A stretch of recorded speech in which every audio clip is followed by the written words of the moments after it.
الحمدللہ رب العالمین والصلاة والسلام علی سید الانبیاء والمرسلین اما بعد فاعوذ باللہ من الشیطان الرجیم بسم اللہ الرحمن الرحیم۔ صدر شریعہ بدرطریقہ حضرت علامہ مولانا مفتی محمد امجد علی اعظمی رحمۃ اللہ تعالی علیہ بہار شریعت حصہ ششم صفحہ نمبر 1008 پر مسائل ذکر کرتے ہوئے ارشاد فرماتے ہیں 24 نمبر مسئلہ فرماتے ہیں دوسرے میل سے نکل کر آہستہ ہو لو اور یہ دعا بار بار پڑھتے ہوئے لا الہ الا اللہ وحدہ لا شریک لہ لہ الملک ولہ الحمد یحیی ویمیت وہو حی لا یموت بیدہ الخیر وہو علی کل شیء قدیر۔ مروہ تک پہنچو، یہاں پہلی سیڑھی پر چڑھنے بلکہ اس کے قریب زمین پر کھڑے ہونے سے مروہ پر چڑھنا ہو گیا، لہذا بالکل دیوار سے متصل نہ ہو جائے کہ یہ جاہلوں کا طریقہ ہے۔ یہاں بھی اگرچہ عمارتیں بن جانے سے کعبہ نظر نہیں آتا، مگر کعبہ کی طرف منہ کر کے جیسے صفا پر کیا تھا، تسبیح و تکبیر و حمد و ثنا و درود شریف دعا یہاں بھی کرو، یہ ایک پھیرا ہوا۔ نمبر 25، پھر یہاں سے صفا کو ذکر و درود اور دعائیں پڑھتے ہوئے جاؤ، جب سبز میل کے پاس پہنچو اسی طرح دوڑو اور دونوں میلوں سے گزر کر آہستہ ہو لو، پھر آؤ پھر جاؤ یہاں تک کہ 7واں پھیرا مروہ پر ختم ہوا، اور ہر پھیرے میں اسی طرح کرو، اس کا نام سعی ہے۔ دونوں میلوں کے درمیان اگر دوڑ کر نہ چلا یا صفا سے مروہ تک دوڑ کر گیا تو برا کیا کہ سنت ترک ہوئی، مگر دم یا صدقہ واجب نہیں، اور سعی میں اتباع نہیں ہے۔ اگر ہجوم کی وجہ سے میلین کے درمیان دوڑنے سے عاجز ہے، یعنی ہجوم ہے، بھیڑ زیادہ ہے، میلین کے درمیان دوڑ نہیں سکتا، عاجز ہے، تو کچھ ٹھہر جائے، کچھ دیر آرام کرے، انتظار کرے کہ بھیڑ کم ہو جائے اور دوڑنے کا موقع مل جائے، اور اگر کچھ ٹھہرنے سے ہجوم کم نہ ہوگا تو دوڑنے والوں کی طرح چلے، اور اگر کسی عذر کی وجہ سے جانور پر سوار ہو کر سعی کرتا ہے تو اس درمیان میں جانور کو تیز چلائے، مگر اس کا خیال رہے کہ کسی کو ایذا نہ ہو کہ یہ حرام ہے۔ مسئلہ نمبر 24، اگر مروہ سے سعی شروع کی تو پہلا پھیرا کہ مروہ سے صفا کو ہوا شمار نہ کیا جائے گا، اب کہ صفا سے مروہ کو جائے گا، یہ پہلا پھیرا ہوا۔ مسئلہ نمبر 35، جو شخص احرام سے پہلے بے ہوش ہو گیا ہے اور اس کے ساتھیوں نے اس کی طرف سے احرام باندھا ہے تو اس کی طرف سے اس کے ساتھی نیابتاً سعی کر سکتے ہیں، یعنی اس کے نائب کے طور پر سعی کر سکتے ہیں۔ مسئلہ نمبر 26، سعی کے لیے شرط یہ ہے کہ پورے طواف یا طواف کے اکثر حصہ کے بعد ہو، لہذا اگر طواف سے پہلے یا طواف کے 3 پھیرے کے بعد سعی کی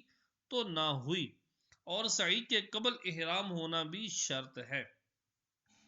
خواہ حج کا احرام ہو یا عمرے کا۔ احرام سے قبل سعی نہیں ہو سکتی، اور حاجی کی سعی اگر وقوف عرفہ کے قبل کرے تو وقت سعی میں بھی احرام ہونا شرط ہے، اور وقوف عرفہ کے بعد ہو تو سنت یہ ہے کہ احرام کھول چکا ہو، اور عمرہ کی سعی میں احرام واجب ہے، یعنی اگر طواف کے بعد سر منڈا لیا پھر سعی کی تو سعی ہو گئی، مگر چونکہ واجب ترک ہوا لہذا دم واجب ہے۔ مسئلہ نمبر 27، سعی کے لیے طہارت شرط نہیں، حیض والی عورت اور جنب بھی سعی کر سکتا ہے،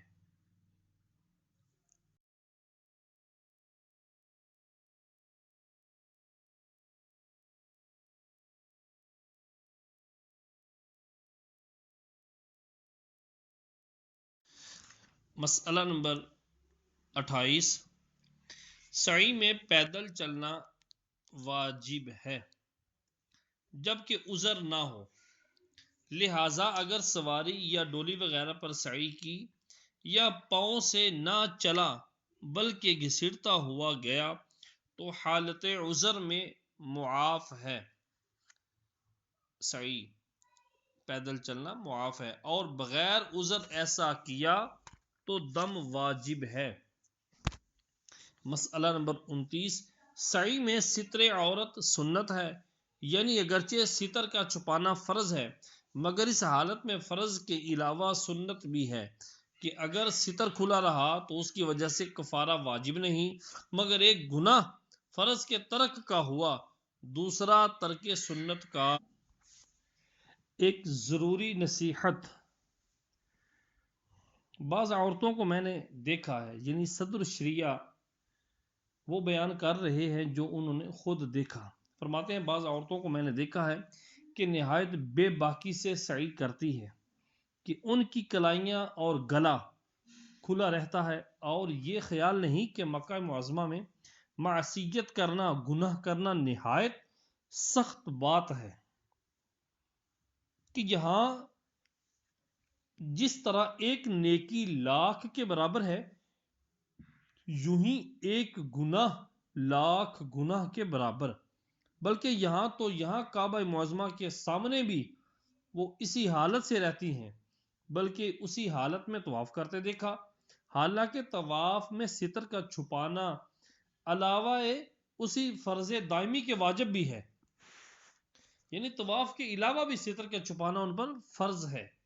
تو ایک فرض دوسرے واجب کے ترک سے دو گناہ کیے، اللہ اکبر، وہ بھی کہاں؟ بیت اللہ کے سامنے، اللہ اکبر، اور خاص طواف کی حالت میں، بلکہ بعض عورتیں طواف کرنے میں خصوصاً حجر اسود کو بوسہ دینے میں مردوں میں گھس جاتی ہیں اور ان کا بدن مردوں کے بدن سے مس ہوتا رہتا ہے مگر ان کو اس کی کچھ پرواہ نہیں، حالانکہ طواف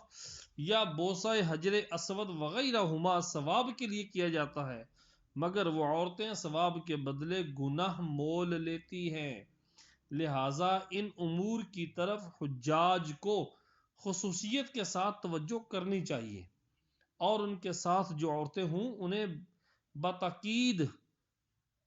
ایسی حرکات سے منع کرنا چاہیے۔ مسئلہ نمبر 30، مستحب یہ ہے کہ باوضو سعی کرے اور کپڑا بھی پاک ہو اور بدن بھی ہر قسم کی نجاست سے پاک ہو اور سعی شروع کرتے وقت نیت کر لے۔ مسئلہ نمبر 31، مکروہ وقت نہ ہو تو سعی کے بعد 2 رکعت نماز مسجد شریف میں جا کر پڑھنا بہتر ہے۔ امام احمد و ابن ماجہ و ابن حبان مطلب بن ابی وادع سے راوی کہتے ہیں کہ میں نے رسول اللہ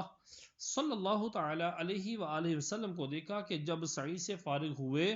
تو حجر کے سامنے تشریف لا کر حاشیہ مطاف میں 2 رکعت نماز پڑھی۔ مسئلہ نمبر 32، سعی کے 7ویں پھیرے پے در پہ کرے، ساتوں پھیرے سعی کے 7 پھیرے پے در پہ کرے، یعنی ایک کے بعد دوسرا ایک کے بعد دوسرا، وقفہ نہ کرے، اگر متفرق طور پر کیے تو اعادہ کرے، اگر ایک ابھی کیا دوسرا کچھ دیر بعد کیا تیسرا اس کے بعد کچھ دیر بعد کیا تو اگر ایسے کیے تو پھر ان کا اعادہ کرے، یعنی دوبارہ کرے اور پے در پہ کرے، اور اب سے 7 پھیرے کرے کہ پے در پہ نہ ہونے سے سنت ترک ہو گئی۔ ہاں اگر سعی کرتے میں جماعت قائم ہوئی، سعی کر رہا ہے اور ادھر جماعت کھڑی ہو گئی یا جنازہ آیا تو سعی چھوڑ کر نماز میں مشغول ہو، بعد نماز جہاں سے چھوڑی تھی وہیں سے سعی پوری کر لے۔ مسئلہ نمبر 33، سعی کی حالت میں فضول و بیکار باتیں سخت نازیبا ہیں کہ یہ تو ویسے بھی نہ چاہیے، نہ یہ کہ اس وقت کے عبادات میں مشغول ہو، واضح ہو کہ عمرہ صرف انہی افعال طواف و سعی کا نام ہے، قران و تمتع والے کے لیے یہی عمرہ ہو گیا اور افراد والے کے لیے یہ طواف قدوم یعنی حاضری دربار کا مجرا ہے۔ مسئلہ نمبر 34، حج کرنے والا مکہ میں جانے سے پہلے عرفات میں پہنچا تو طواف قدوم ساقط ہو گیا، مگر برا کیا کہ سنت فوت ہوئی اور دم وغیرہ واجب نہیں، دم اور کچھ کفارہ وغیرہ واجب نہیں۔ 26، قارن یعنی جس نے قران کیا ہے اس کے بعد طواف قدوم کی نیت سے ایک طواف و سعی اور بجا لائے اور کرے۔ 27، قارن اور مفرد یعنی جس نے صرف حج کا احرام باندھا تھا، لبیک کہتے ہوئے مکہ میں ٹھہرے، ان کی لبیک 10ویں تاریخ رمی جمرہ کے وقت ختم ہوگی اور اسی وقت احرام سے نکلیں گے، جس کا ذکر انشاءاللہ تعالی ان قریب آ رہا ہے۔ مگر متمتع یعنی جس نے تمتع کیا ہے وہ اور معتمر یعنی نرا عمرہ کرنے والا، متمتع اور نرا عمرہ کرنے والا معتمر، شروع طواف کعبہ معظمہ سے سنگ اسود شریف کا پہلا بوسہ لیتے ہی لبیک چھوڑ دے۔ متمتع اور معتمر یعنی نرا عمرہ کرنے والا شروع طواف کعبہ معظمہ سے جو حجر اسود شریف کا پہلا بوسہ لیتے ہی کیا کریں؟ لبیک کہنا چھوڑ دیں اور طواف و سعی مذکور کے بعد حلق کریں۔ جو طواف و سعی عرض کیا آپ کو، وہ کرنے کے بعد وہ کیا کریں؟ حلق کریں، یعنی سارا سر منڈا دیں یا تقصیر یعنی بال کتروائیں اور احرام سے باہر آئیں۔ سر منڈانا یا بال کتروانا، عورتوں کو بال منڈانا حرام ہے، وہ صرف ایک پورے برابر بال کتروا لیں، اور مردوں کو اختیار ہے کہ حلق کریں یا تقصیر یعنی پورا سر منڈا دیں یا تھوڑے سے بال کٹوا دیں، یہ مردوں کو اختیار ہے، لیکن عورت کو بال منڈوانا یہ حرام ہے، ایک پورے کے برابر وہ بال کتروا لے، اور بہتر حلق ہے، مرد کے لیے بہتر حلق ہے، ویسے اختیار ہے کہ حضور اقدس صلی اللہ تعالی علیہ وسلم نے حجۃ الوداع میں حلق کرایا اور سر منڈانے والوں کے لیے دعائے رحمت 3 بار فرمائی اور کتروانے والوں کے لیے 1 بار۔ اور اگر متمتع مینا کی قربانی کے لیے جانور ساتھ لے گیا ہے تو عمرہ کے بعد احرام کھولنا اسے جائز نہیں، بلکہ قارن کی طرح احرام میں رہے اور لبیک کہا کرے یہاں تک کہ 10ویں کی رمی کے ساتھ لبیک چھوڑے، پھر قربانی کے بعد حلق یا تقصیر کر کے احرام سے باہر ہو۔ پھر متمتع چاہے تو 8ویں ذی الحجہ تک بے احرام رہے، مگر افضل یہ ہے کہ جلد حج کا احرام باندھ لے، اگر یہ خیال نہ ہو کہ دن زیادہ ہیں، احرام کی قیدیں نہ نبھیں گی۔ تنبیہ نمبر 28، تو طواف قدوم میں اتباع و رمل اور اس کے بعد صفا مروہ میں سعی ضرور نہیں، مگر اب نہ کرے گا تو طواف زیارت میں کہ حج کا طواف فرض ہے، جس کا ذکر انشاءاللہ تعالی ابھی آ رہا ہے، یہ سب کام کرنے کے ہوں گے اور اس وقت ہجوم بہت ہوتا ہے، عجب نہیں کہ طواف میں رمل اور مسعی میں دوڑنا نہ ہو سکے، یعنی طواف کرنے میں رمل اور جہاں پہ صحیح کرتے ہیں وہاں پہ دوڑنا نہ ہو سکے، یہ کوئی بعید نہیں ہے، اور اس وقت ہو چکا تو اس طواف میں ان چیزوں کی حاجت نہیں، لہذا ہم نے ان کو مطلقاً ترکیب میں داخل کر دیا، ہم نے آپ کو بتا دیا کہ اس طرح کر لے تو بہتر ہوگا۔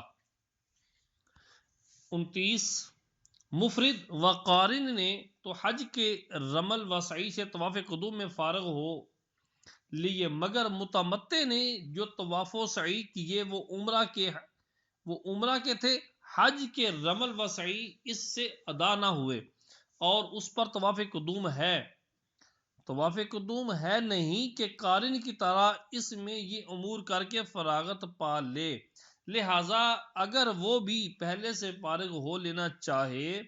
تو جب حج کا احرام باندھے اس کے بعد ایک نفل طواف میں رمل و سعی کر لے، اب اسے بھی طواف زیارت میں ان امور کی حاجت نہ ہوگی۔ یہ 29 نمبر دوبارہ سماعت فرما لیں۔ مفرد و قارن تو حج کے رمل و سعی سے طواف قدوم میں فارغ ہو لیے، مگر جو متمتع نے جو طواف و سعی کیے وہ عمرہ کے تھے، حج کے رمل و سعی اس سے ادا نہ ہوئے اور اس پر طواف قدوم ہے نہیں کہ قارن کی طرح اس میں یہ امور کر کے فراغت پا لے، لہٰذا اگر وہ بھی پہلے سے فارغ ہو لینا چاہے تو جب حج کا احرام باندھے اس کے بعد ایک نفل جو ہے طواف میں رمل و سعی کر لے، رمل و سعی نفلی طور پر طواف میں کر لے،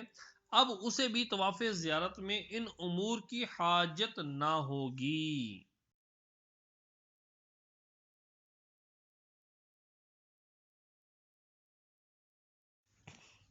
جی، ایام اقامت میں کیا کریں؟ نمبر 30 صاحب بارشد فرماتے ہیں اب یہ سب حجاج چاہے وہ قارن ہے، متمتع ہے یا مفرد کوئی بھی ہو، مینا کے جانے کے لیے مکہ معظمہ میں 8ویں تاریخ کا انتظار کر رہے ہیں، ایام اقامت میں جس قدر ہو سکے نرا طواف بغیر اتباع و رمل و سعی کرتے رہیں کہ باہر والوں کے لیے یہ سب سے بہتر عبادت ہے، اور ہر 7 پھیروں پر مقام ابراہیم علیہ الصلوۃ والتسلیم میں 2 رکعت نماز پڑھیں۔ نمبر 31 زیادہ احتیاط یہ ہے کہ عورتوں کو طواف کے لیے شب کے 10-11 بجے، رات کے 10-11 بجے جب ہجوم کم ہو لے یہ جائیں، یوں ہی صفا و مروہ کے درمیان سعی کے لیے بھی۔ نمبر 32 عورتیں نماز فردگاہ ہی میں پڑھیں۔ فردگاہ کا مطلب حاشے کے اندر قیام گاہ، یعنی جہاں پر رہ رہی ہیں وہیں نماز ادا کریں۔ نمازوں کے لیے جو دونوں مسجد کریم میں حاضر ہوتی ہیں جہالت ہے، ان دونوں جو عورتیں نماز پڑھنے کے لیے مسجد کریم میں حاضر ہوتی ہیں یہ جہالت ہے کہ مقصود ثواب ہے، اور خود حضور انور صلی اللہ تعالی علیہ وسلم نے فرمایا کہ عورت کو میری مسجد میں نماز پڑھنے سے زیادہ ثواب گھر میں پڑھنا ہے۔ سبحان اللہ۔ ہاں، عورتیں مکہ معظمہ میں روزانہ ایک بار رات میں طواف کر لیا کریں اور مدینہ طیبہ میں صبح و شام صلاۃ و سلام کے لیے حاضر ہوتی رہیں۔ نمبر 33 اب یا مینا سے واپسی کے بعد جب کبھی رات و دن میں جتنی بار کعبہ معظمہ پر نظر پڑے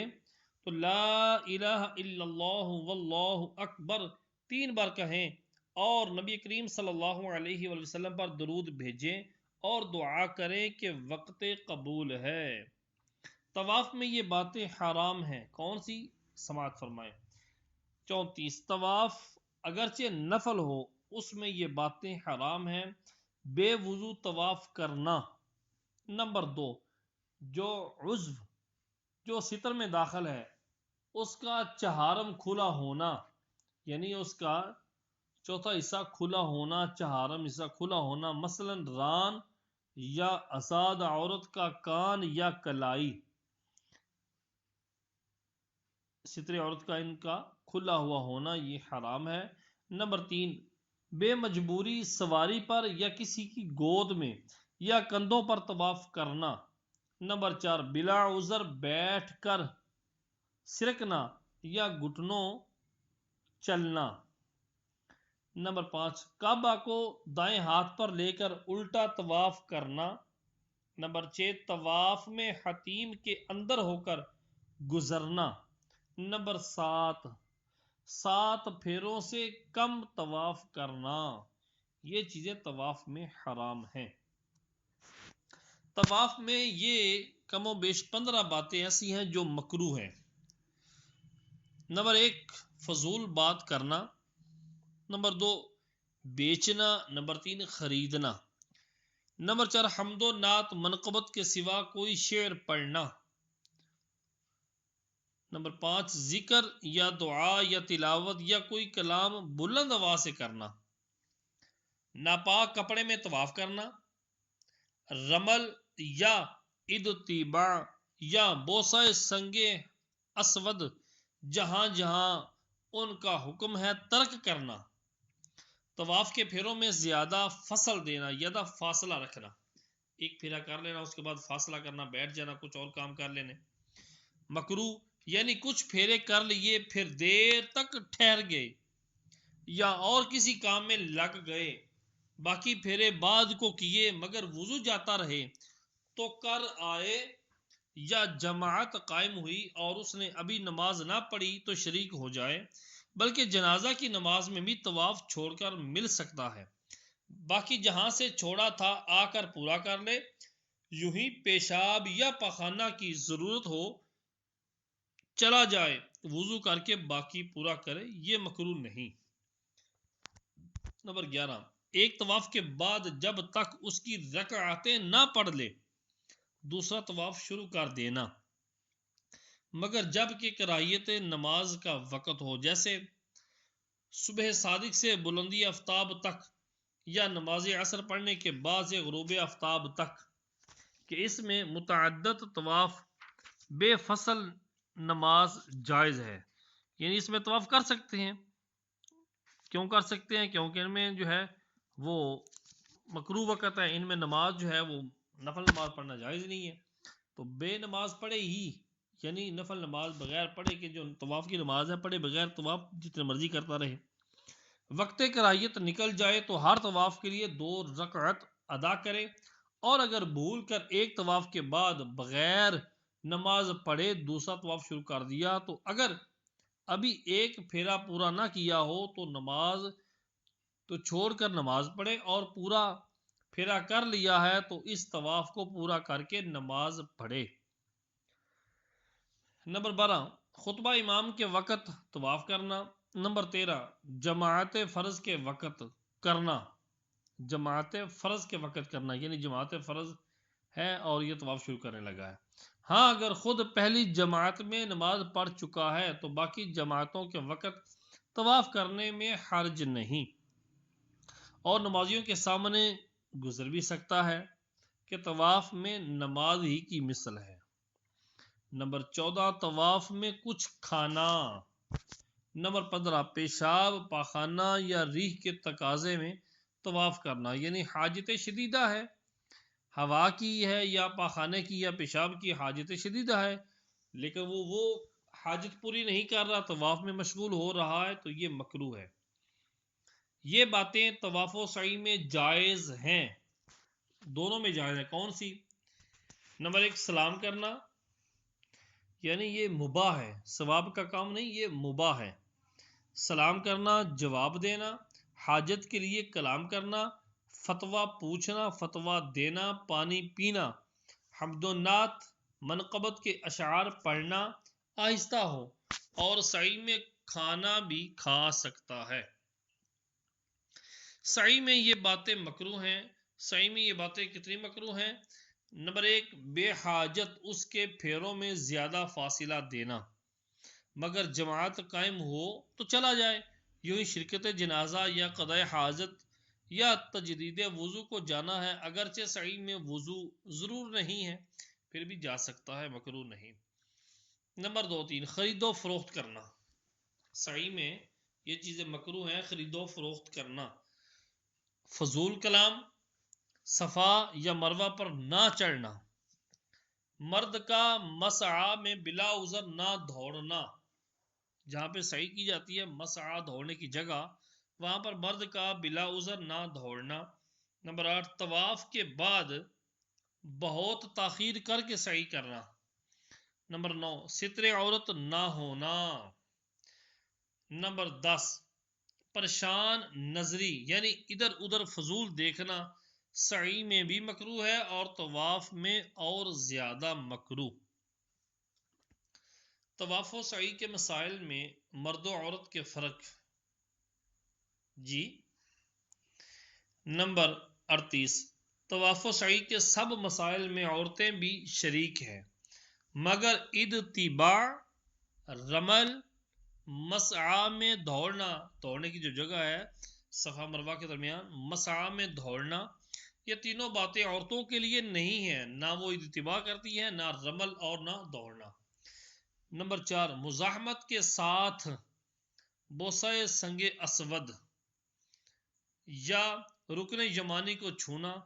یا کعبہ سے قریب ہونا یا زمزم کے اندر نظر کرنا یا خود پانی بھرنے کی کوشش کرنا، یہ باتیں اگر یوں ہو سکے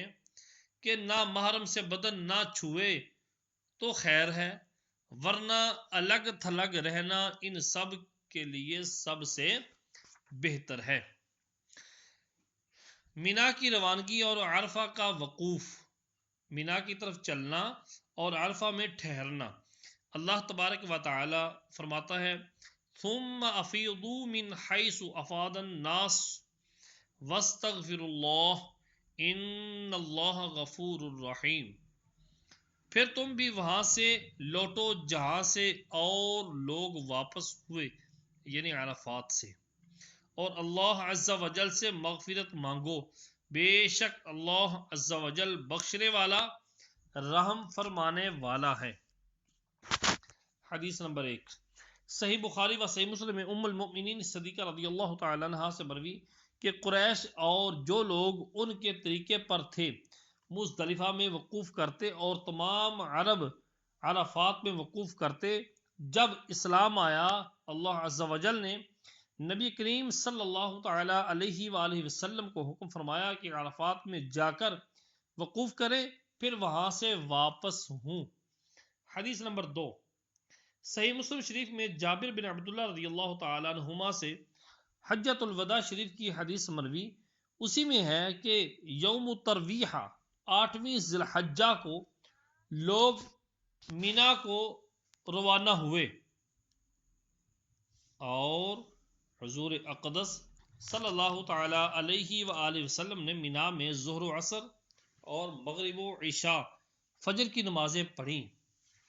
پھر تھوڑا توقف کیا، رکے، ٹھہرے یہاں تک کہ آفتاب طلوع ہوا، اور حکم فرمایا کہ نمرہ میں ایک قبہ نصب کیا جائے۔ نمرہ مقام کا جگہ ہے، مسجد نمرہ بھی ہے، وہاں پر ایک جگہ ہے، ایک قبہ نصب کیا جائے۔ اس کے بعد حضور صلی اللہ علیہ وآلہ وسلم یہاں سے روانہ ہوئے، اور قریش کا یہ گمان تھا کہ مزدلفہ میں وقوف فرمائیں گے، جیسا کہ جاہلیت میں قریش کیا کرتے تھے، مگر رسول اللہ صلی اللہ تعالی علیہ وآلہ وسلم مزدلفہ سے آگے چلے گئے یہاں تک کہ عرفہ میں پہنچے۔ یہاں نمرہ میں، نمرہ بھی کہتے ہیں اس کو، نمرہ بھی، یہاں نمرہ میں قبہ نصب ہو چکا تھا، اس میں تشریف فرما ہوئے یہاں تک کہ جب آفتاب ڈھل گیا سواری تیار کی گئی، پھر بطن وادی میں تشریف لائے اور خطبہ پڑھا، پھر بلال رضی اللہ تعالی عنہ نے اذان و اقامت کہی، حضور صلی اللہ علیہ وآلہ وسلم نے نماز ظہر پڑھی، پھر اقامت ہوئی اور عصر کی نماز پڑھی، اور دونوں نمازوں کے درمیان کچھ نہ پڑھا، پھر موقف میں تشریف لائے اور وقوف کیا یہاں تک کہ آفتاب غروب ہو گیا۔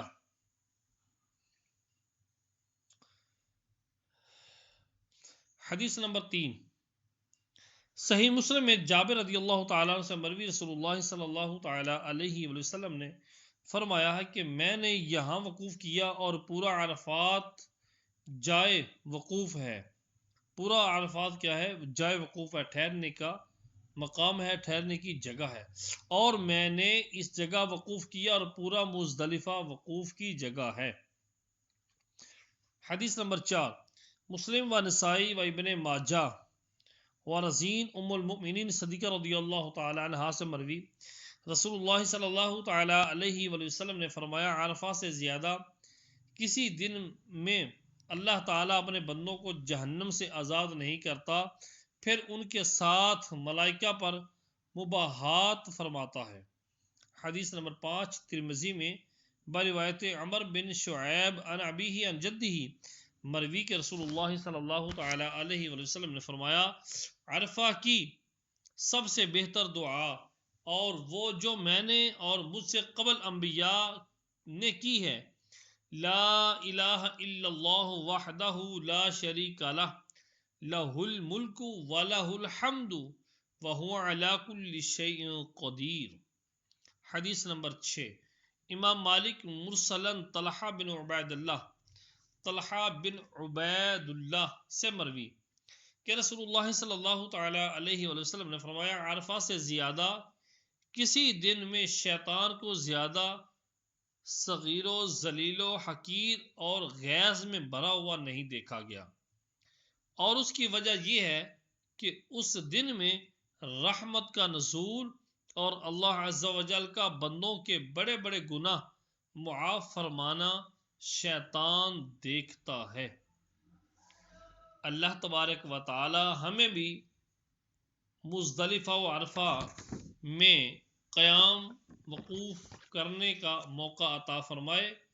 اور حج کرنے کی سعادت نصیب فرمائے، آمین بجاہ النبی امین صلی اللہ تعالی علی محمد۔